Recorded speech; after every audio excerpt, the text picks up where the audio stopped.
Halo sobat Nime, aduh suara Bang Jack nih lagi kurang mantap ini. Lagi kayak enak. Tapi ya udahlah, kita push lagi yuk apoteosis. Langsung aja kita gaskeun. Mereview sedikit dari part sebelumnya, Zen yang berada di dalam dungeon bersama para pimpinan aliran pemilik tungku api ajaib.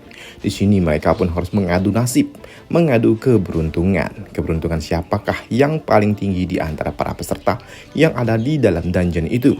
Permainan ini begitu membosankan karena mereka hanya harus memutar dadu dan tidak tahu harus berbuat apa, hanya mengharapkan nasib baik saja yang akan menimpa mereka.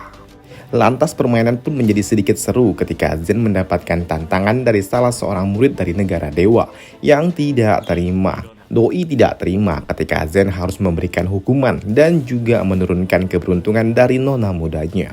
Di dalam pertarungan yang seharusnya mustahil bagi Zen, seorang kultivator yang ada di ranah alam pil dewa menghadapi kultivator yang ada di ranah virtual kalpa.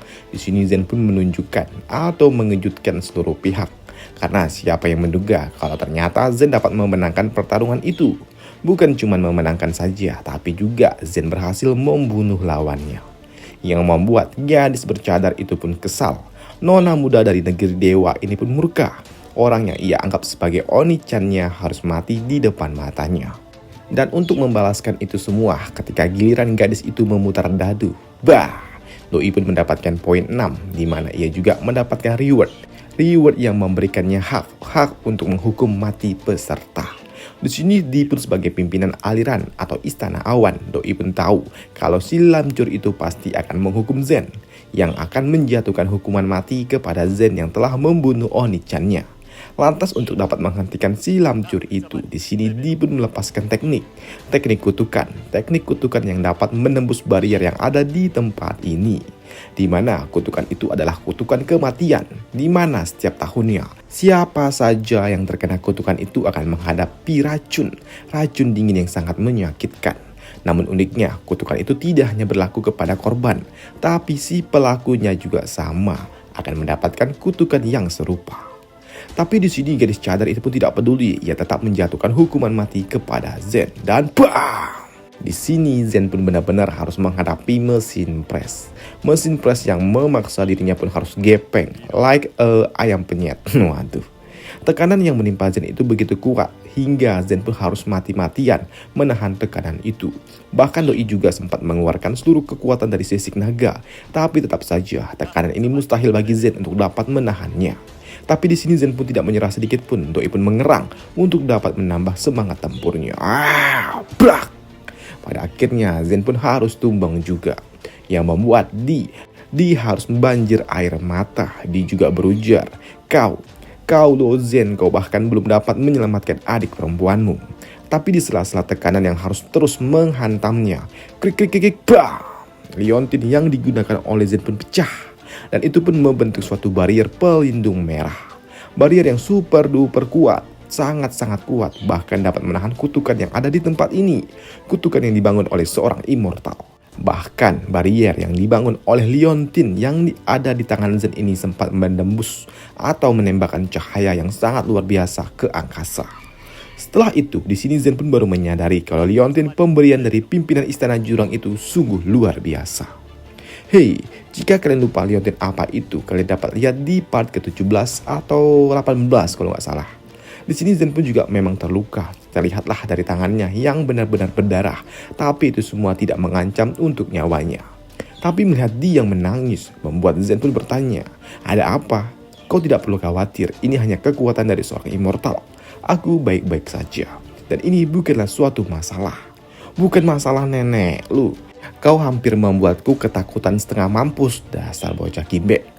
Setelah melihat apa yang terjadi kepada Zen yang dapat bertahan dari hukuman mati, membuat para pimpinan itu pun menyadari kalau keberuntungan Zen ini sangat luar biasa. Lantas tak lama setelahnya, permainan pun terus berlanjut dan terus bermain. Hingga giliran Zen pun kembali harus memutar dadu, hingga ia mendapatkan jackpot di angka 6. Dan terus memutar lagi hingga mendapatkan angka 6 lagi. Gitu terus sampai Zen pun mencapai garis finish untuk pertama kalinya. Dan ia menyelesaikan permainan ini. Dan itu cukup mengejutkan para pimpinan aliran lainnya. Kalau ternyata mereka harus dikalahkan dalam permainan ini dengan seorang bocah kampret. Dan untuk Zen sendiri, Doi pun ditransfer ke tempat lain. Dan saat ini di hadapannya hanya ada sebuah kotak makam yang sangat besar, dan di awalnya di sini Zen mengira kalau itu adalah makam dari seorang immortal pemilik tempat ini. Lantas ketika Zen ingin membukanya, berat cuk. Lantas karena Doi kesulitan untuk membukanya ketika Doi berjalan ke belakang peti itu. Tiba-tiba saja muncul susunan formasi dan juga ada seseorang yang berbicara. Dan tiba-tiba dari atas sana muncullah suatu bola kristal yang dapat berbicara. Bola itu pun juga berujar agar Zen tidak perlu takut dengan dirinya, karena dirinya hanyalah pecahan dari rohnya saja. Mendengar itu, Zen pun juga bertanya tentang apa alasan immortal ini membangun tempat ini. Aku sedang menunggu seseorang, dan orang itu adalah kau. Aku tahu pasti kau berpikir banyak, tapi sebenarnya keberuntunganmu itu masih belum layak. Kau memutar sebanyak 6 kali baru bisa mencapai tempat ini. Tapi karena kau terpilih, maka pergilah kau ke titik tengah, karena aku akan meramal nasibmu. Mendengar itu, Zen pun bertanya kepada naga hijau tentang apa yang harus ia lakukan. Naga hijau ini pun berujar kalau dirinya menyarankan agar Zen diramal oleh immortal itu. Tapi di sini Zen pun tidak begitu percaya, karena yang meramalnya ini hanyalah seorang manusia, sedangkan di dunia ini ada 49 True Dragon. Kau terlalu meremehkan ras manusiamu sendiri. Asal kau tahu, ada 10.000 kehidupan di dalam tempat ras manusia berada. Dan itu sungguh sulit untuk dijelaskan. Dan nantilah kita akan membahasnya lagi, ujar naga hijau ini. Namun begitu Zen diramal, celing, muncullah suatu cahaya kuning yang sangat menyilaukan. Namun tiba-tiba saja, kristal immortal itu pun retak. Dan ia juga berujar, "Hei, kau memiliki lencana itu juga. Cepat keluarkan lencanamu." Ketika Zen mengeluarkannya, ternyata kau menjadi pemilik istana abadi juga. Lantas kini kristal itu pun kembali bergelinding ke arah suatu tembok, dan ia meminta agar Zen mengambil lencana atau token yang ada di tempat itu. Ternyata terdapatlah sebuah token juga. Dan lencana yang ada di tempat ini disebut sebagai lencana Zenju, di mana lencana ini akan membuka jalan menuju tempat pelatihan istana abadi. Dan karena Zen memiliki lencana lainnya, Doi akan memberikan lencana yang ia miliki kepada Zen. Dan Doi pun juga begitu senang ketika melihat Zen mengeluarkan peta matahari yang dimiliki olehnya. Dan ketika immortal itu kembali meramal Zen, sungguh terkejutnya dirinya, hingga membuatnya terjatuh dari atas meja, karena ternyata hasil ramalannya pun sungguh luar biasa. Ia tidak menduga kalau ternyata bocah ini memiliki takdir yang dapat merubah dunia. Mendengar itu, di sini para naga pun tertawa dan senang, karena sepertinya mereka tidak perlu lagi meminta kepada kakak pertama untuk meramal bocah ini. Namun karena Zen memiliki takdir untuk dapat merubah dunia, maka dari itu artinya perang besar telah semakin dekat, dan bocah ini akan menjadi pemeran utama, ujar naga merah, MC. Dan jika itu benar-benar terjadi, 9 True Dragon yang menghilang sepertinya dapat dikembalikan. Dan hidup di dalam tubuh bocah ini juga sepertinya tidak terlalu buruk, dan ini merupakan suatu keberuntungan bagi kita, ujar naga hijau. Namun di sisi lain, immortal itu pun kembali heran dan bertanya, "Di mana? Di mana pemandumu?" "Hei, pemandu apa?" tanya dari Zen. Ya, adikmu. Kau memiliki seorang adik, dan adikmu lah yang akan menjadi pemandumu. Di mana ia sekarang? Tanya immortal itu. Apa? Immortal ini tahu tentang adikku? Bukankah berarti Chushi yang ada di tempat ini dapat dibunuhnya? Ya, kalau begini, bukan berarti aku bisa memintanya untuk dapat menyelamatkan adikku. Lantas Zen pun juga berujar, "Leluhur, adikku telah diculik oleh orang jahat, dan orang jahat itu ada di dalam dungeon ini. Apakah Anda dapat membantuku untuk membunuh orang itu, untuk menyelamatkan adikku?" Mendengar itu, immortal itu pun berujar, "Tidak." "Apa? Kenapa?" tanya dari Zen. "Ya, karena saat ini aku telah berada di tempat ini sejak 2000 tahun yang lalu. Dan saat ini aku hanyalah pecahan dari rohnya saja. Dan sebenarnya, untuk dapat membunuh Chushi bukanlah menjadi masalah untuk dirinya.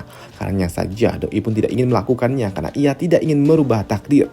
Karena itu akan mengacaukan arah dari takdir yang ada nantinya.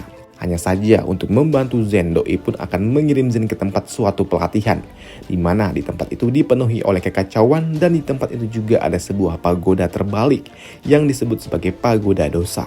Dan setelah kau masuk ke dalam intinya, ketika kau kembali dari tempat itu, kau dapat mengalahkan Chushi. Setelahnya, Kini peti makam itu pun terbuka dan di dalamnya sana fulus emas. Di sini Zen pun berhak memilih harta apa yang ingin ia bawa dan ia juga memiliki hak untuk dapat memilih harta karun apa yang akan ia berikan kepada para peserta lainnya ketika mereka berhasil menyelesaikan permainan dadu. Dan ini sungguh menarik. Karena di sini Zen pun yang pertama kali lulus. Zen pun memilih harta tulang jadi sebagai hadiah untuk dirinya. Dan untuk peserta lainnya yang lulus adalah Chushi. Dan di sini Zen pun memberikan hadiah berupa pisau kecil yang tidak berarti, yang membuat Chushi pun murka. Susah-susah ke tempat ini, taunya hadiahnya cuma belati tingkat rendah. Dan untuk peserta selanjutnya yang lulus yaitu adalah si gadis cadar. Dan Doi pun mendapatkan hadiah berupa palu KW yang membuatnya sangat murka dan ia langsung menghancurkannya.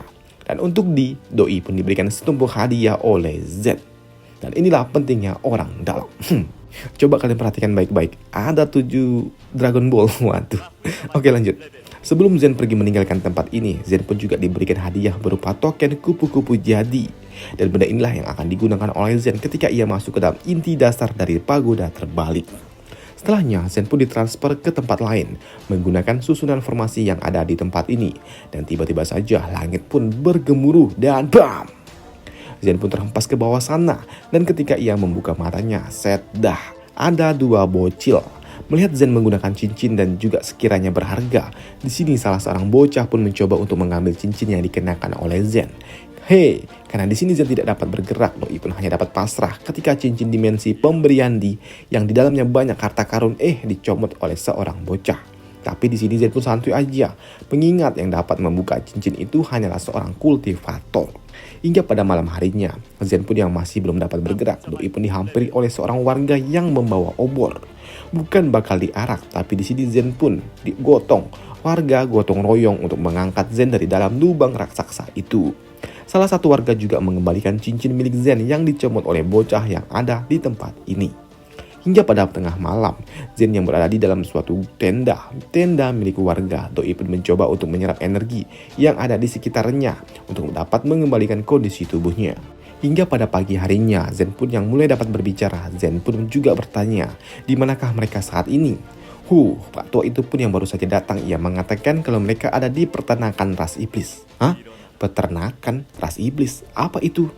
Ya, peternakan ras iblis adalah tempat di mana ras iblis menyediakan suatu tempat di mana ras iblis dapat membudidayakan ras manusia untuk dimakan.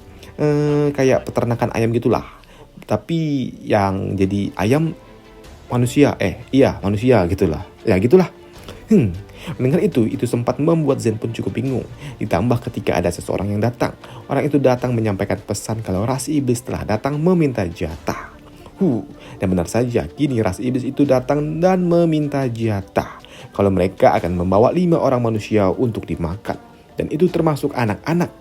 Walaupun sempat mendapatkan penolakan karena yang akan dimakan adalah anak-anak di bawah umur, tapi mereka pun tetap tidak peduli dan tidak dapat berbuat apa-apa. Di sini Zen pun yang mendengar itu dari dalam tenda, Doi pun berujar dan baru menyadari sepertinya peternakan iblis ini layaknya peternakan domba biasa. Hanya saja yang menjadi domba adalah manusia. Dan itu sungguh tidak dapat diterima. Lantas di sini Zen pun berpura-pura batuk. Yang membuat ras iblis yang mendengar ada seorang manusia yang tersisa dan mencoba bersembunyi. Membuatnya bertanya kepada para ketua suku. Doi menyampaikan kalau orang itu adalah orang luar yang terdampar di tempat mereka. Tapi di sini ras iblis itu pun tidak peduli. Doi mendekatkan tenda dan Doi pun menghancurkannya. Melihat iblis keempat itu datang mengeluarkan tali dan untuk menangkap dirinya. Di sini Zen pun langsung slap. Doi pun melepaskan serangan roh kepada iblis itu, yang membuat iblis itu pun langsung wassalam. Mendapatkan rekannya tewas. Di sini iblis lainnya pun bertanya tentang apa yang terjadi dengan rekannya ini. Ketika Zen menjawab kalau ia telah membunuhnya dan juga mulai membunuh iblis lainnya, membuat kepala suku pun bingung. Ia juga panik. Doi pun panik karena sudah seharusnya mereka memang memberikan persembahan karena telah diberikan tanah di tempat ini. Mendengar itu di sini Zen pun tidak habis pikir dengan pola pikir manusia yang bodoh-bodoh ini. Namun di antara para manusia yang tidak berguna ini ada satu orang bocah yang tidak suka dengan pola pikir orang dewasa. Doi pun menentang perbudakan dan Doi menentang jika mereka hanya dibesarkan untuk menjadi tumbal makanan dari ras manusia. Ras iblis. Melihat semangat dari bocah itu, di sini Zen pun meminta agar bocah itu duduk di sebelahnya dan memperhatikannya nanti. Dan tak lama setelahnya, kinilah muncul ras iblis lainnya. Doi datang dan bertanya tentang siapa pemimpin dari para domba-domba ini. Mendengar itu Zen pun tanpa basa-basi ia berujar, kalau akulah yang telah membunuh mereka semua. Tapi mendengar itu membuat ras iblis ini tertawa, karena tidak mungkin bagi manusia lemah dapat membunuh para ras iblis ini. Namun melihat rombongan para ras iblis itu di hadapannya, di sini Zen pun kembali melepaskan serangan rohnya dan bam. Doi pun menembus dan juga membunuh ras iblis yang ada di hadapannya secara brutal. Dan itu pun membuat pimpinan ras iblis yang ada di tempat ini kabur. Ia kabur melarikan diri. Dan kini 6 jam kemudian ras iblis itu pun datang kembali dengan pasukan yang lebih banyak lagi. Mereka datang membawa 1000 pasukan di belakangnya. Dan kali ini yang datang dipimpin oleh ras iblis yang mengenakan armor berperang. Tapi melihat ras iblis itu datang menerjang dirinya. Di sini Zen pun bodoh amat. Doi pun melepaskan haki rajanya. Bam! Membunuh para kroco-kroco yang ada di hadapannya. Melihat Zen dapat membunuh para ras iblis dalam sekali hentakan, membuat si kampret ini nyengir. Doi merasa kalau dirinya ini berbeda, karena Doi datang memiliki pelindungan roh. Lantas membuat si kampret itu pun tanpa ragu langsung menerjang ke arah Zen. Di sini Zen pun langsung melepaskan serangan rohnya dan ternyata itu tidak berguna. Iya, tidak berguna di awalnya saja, tapi pada akhirnya tetap sama. Itu sempat membuat si kampret ini terdiam, tapi tak lama setelahnya Doi pun kembali sadar dan langsung melepaskan serangan. Dar! Dan itu menimbulkan suatu efek ledakan yang super besar. Tapi uniknya setelah melepaskan serangan itu, di sini si kampret itu pun juga langsung tumbang. Melihat Zen dapat menumbangkan para ras iblis porak-poranda dan juga berhasil membunuh para ras iblis dengan sangat mudah, membuat para penduduk desa ini pun berlutut dan bersujud kepada Zen dan menganggap kalau Zen ini adalah dewa, karena Zen telah turun dari langit dan lalu menyelamatkan mereka. Bahkan mereka pun juga bersumpah setia akan mengikuti kemana Zen pergi. Dan itu sempat membuat Zen pun berpikir kalau ini bakalan merepotkan nantinya. Lantas pada akhirnya Zen pun tetap memutuskan untuk memindahkan para manusia-manusia sesat ini ke lingkungan wilayah dari ras manusia. Dalam perjalanan migrasinya, di sini Zen pun menyerap dari tulang jadi yang ia dapatkan di dalam dungeon yang sebelumnya. Dan ternyata tulang itu adalah tulang singa jade. Dengan menggunakan tulang itu, di sini Zen pun membuka titik meridiannya atau disebut sebagai Dao Tai. Di sela-sela itu semua, di sini Zen pun juga menyadari kalau ternyata mereka terus dipantau oleh ras iblis. Tapi di sini yang cukup aneh karena ternyata mereka tidak menyerang. Mereka hanya memantaunya saja. Tapi ternyata bukan cuma ras iblis saja. Di tempat ini Zen juga dipantau oleh ras manusia. Di sini ras manusia pun juga heran dengan Zen yang memiliki level rendah. Kenapa bisa menjadi incaran dari ras iblis? Dan uniknya kenapa ras iblis juga tidak berani bertindak? Tapi mereka, para ras manusia juga tidak dapat menutup mata. Mereka akan melaporkan ini kepada pimpinan mereka. Karena mau bagaimanapun, tetaplah yang ada di hadapannya adalah seorang manusia. Namun ketika kereta kuda Zen pun melangkah lebih jauh, dar! Ada anak panah yang menancap tepat di hadapan mereka. Dari atas pohon besar juga ada yang berujar, "Hei manusia, pergilah dari tempat ini, karena ini bukanlah tempat untuk dapat kalian masuki." Mendengar itu, di sini Zen pun tahu kalau ini bukanlah suatu peringatan dari ras iblis. Lantas ketika Zen ingin pergi memutar, muncullah 2 iblis kampret. Para iblis ini meminta Zen untuk tetap diam atau mereka akan membunuh Zen. Karena yang kali ini datang adalah Jenderal Iblis tingkatan 5. Tapi melihat Zen tidak mengindahkan perkataannya, di sini salah satu Jenderal Iblis pun melesat dengan sangat cepat ke arah Zen. Begitu juga dengan Zen. Dan begitu mereka berhadapan dan masuk dalam jarak serang, bam!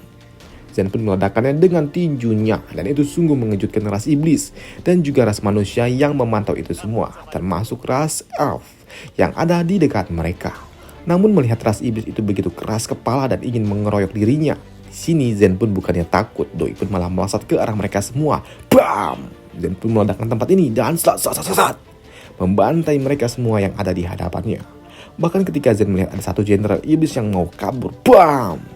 Zen pun melesat dengan sangat cepat ke arah iblis itu dan slap! Doi pun memenggal kepalanya. Melihat itu semua, kini giliran Zen lah yang sendirinya bingung. Loh, apa ini cuk? Kenapa bisa begini?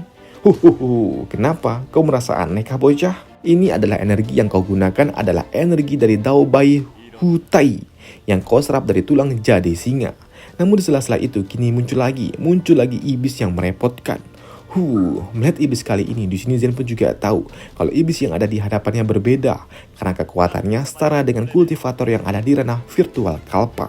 Dan terakhir kali Zen membunuh kultivator yang ada di ranah Kalpa adalah di dalam dungeon di mana kekuatan orang itu tertahan satu tingkat. Dan sekarang ini beda cerita, yang memaksa Zen pun harus mengeluarkan spirit pedang miliknya. Melihat Zen mengeluarkan spirit pedang, di sini para ras elf pun terkejut. Loh, bagaimana bisa Zen memiliki spirit pedang yang seperti itu? Sedangkan untuk spirit pedang sendiri, Doi pun melesat dengan sangat cepat ke arah iblis itu dan BAM! Serangannya pun ternyata dapat ditahan. Namun ketika pedangnya ditahan, di sini spirit pedang itu pun dapat menariknya kembali dan BAM! Serangan kedua ternyata tidak berguna juga, dan itu sungguh mengejutkan, ditambah tiba-tiba saja muncul anak panah dengan sangat cepat ke arah iblis itu dan bar! Ternyata serangan itu dapat ditahannya, dan itu adalah anak panah yang dilepaskan oleh ras elf.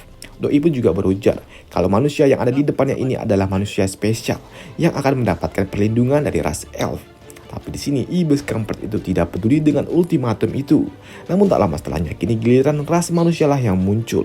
Mereka datang karena manusia tetaplah manusia. Jadi tidak ada hubungannya dengan dua ras lainnya yang ada di depan mereka.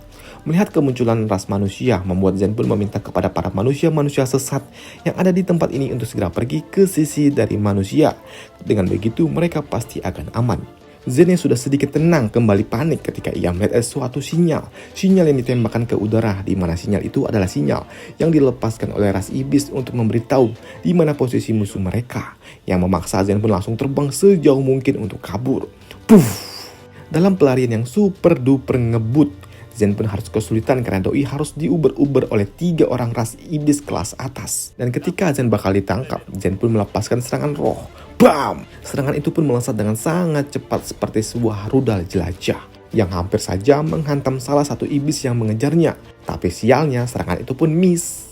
Dalam pelariannya, Zen pun mendengar ada telepati yang dikirimkan kepada dirinya agar Zen menikung 45 derajat ke arah sebelah kiri, karena di dekat sana ada suatu portal dimensi yang dapat membantu Zen untuk segera kabur. Dan puff!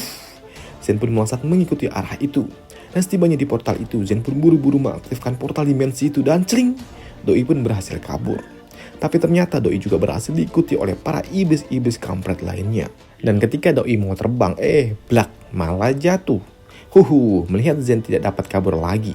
Di sini awalnya mereka ras iblis begitu senang, tapi begitu mereka menyadari kalau mereka ada di tempat apa, barulah mereka panik dan tidak berani menyerang. Dan tak lama setelahnya muncullah ras elf, si jubah hijau ini. Doi mengatakan kalau mereka ada di daerah tanah terkutuk, dan jika mereka berani bertarung sembarangan, maka mereka pasti akan terkena suatu kutukan, yang membuat ras iblis itu pun tidak memiliki pilihan lain selain pergi meninggalkan tempat ini. Namun di sini ras elf yang telah membantu Zen, Doi pun meminta agar Zen kembali mencoba untuk mengeluarkan spirit pedang miliknya kembali karena Doi ingin melihatnya. Begitu Zen mengeluarkan spirit pedangnya, BAM! Elf itu pun langsung berlutut dan berujar, hormat kepada Yang Mulia. Dan selesai alur cerita dari Apotheosis, dan sampai jumpa di video selanjutnya. Video selanjutnya akan ada di dalam pagoda terbalik itu, dan siapakah pemilik pagoda itu, dan sampai jumpa di video selanjutnya. Bye.